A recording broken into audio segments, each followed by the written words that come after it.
छठी घाटे चली ना।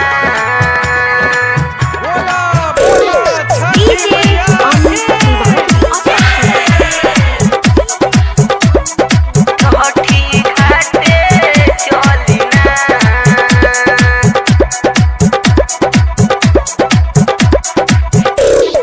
आ गइले छठ के पावन महीना, असो छठी मैया के दर्शन कलीना।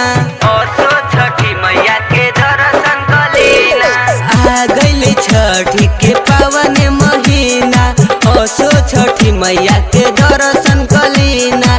फल मूल सजा के दौरा उठा के हमरा साथे चलीना। ए सैया हो गइले यार घक बेरवा, छठी घाटे चलिना। ए राजा हो गइले यार घक बेरवा, छठी घाटे चलिना। छठी घाटे चलिना।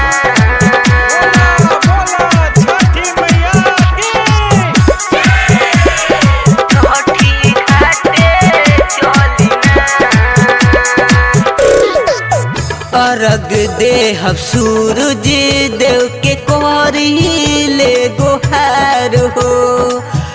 रउआ चली साथे पियालल साहबा हमार हो। हमरो तनी बतिया के मान लेना, छठ पूजा के बारे में जान लेना। कहती के पहरब हौवे राजा माथे पर दौरा धलिना। ए सैया हो गइले यार घक बेरवा, छठी घाटे चलिना। ए राजा हो गइले यार घक बेरवा, छठी घाटे चलिना। DJ अमित तिवारी अपहार छठी घाटे चलिना।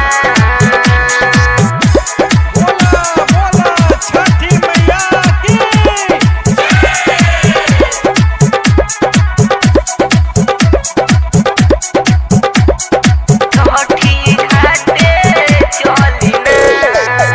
कान्हे पर लिहले हे जाले गंगुली राजबागी।